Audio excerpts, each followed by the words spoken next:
A desaprovação do governo Lula ultrapassou pela primeira vez a aprovação.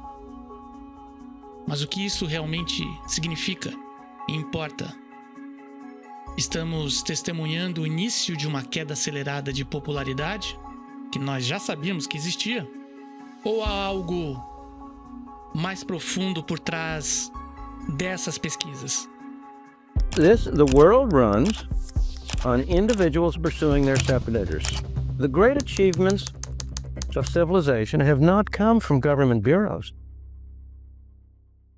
É importante lembrar que pesquisas de opinião são uma fotografia do momento, mas, quando olhamos mais de perto, podemos descobrir histórias ocultas.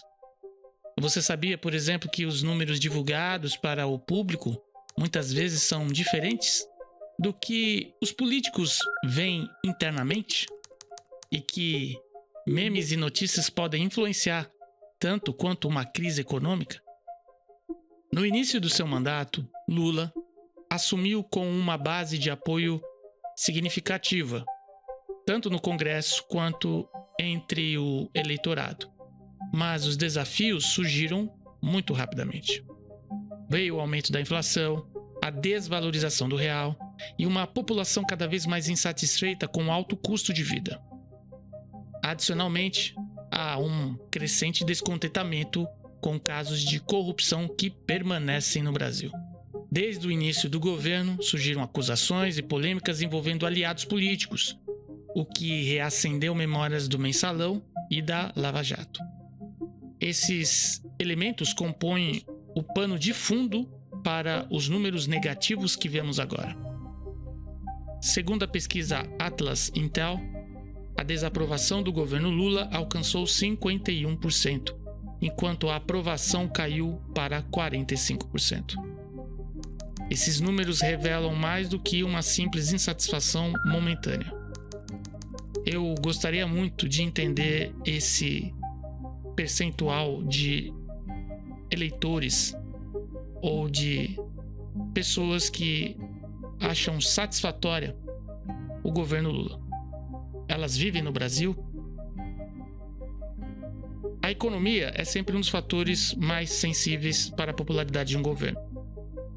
No caso do Lula, a inflação em alta e a instabilidade do real impactaram diretamente no bolso dos brasileiros.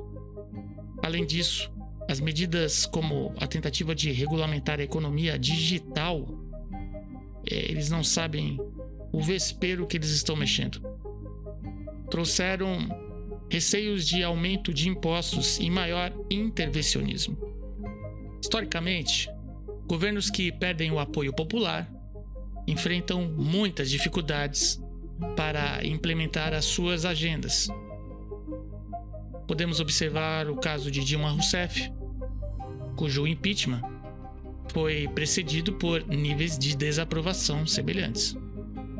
A desaprovação crescente do Lula não é um fenômeno isolado, mas é um reflexo de uma combinação de fatores econômicos, sociais e políticos. Para o governo, o desafio agora está em reconquistar a confiança de uma população cada vez mais insatisfeita. Eles chamam de segunda parte do governo, o grande finale. Enquanto isso, eles tentam equilibrar as demandas da sua base política. Um governo fadado a fracassar muito antes do seu início.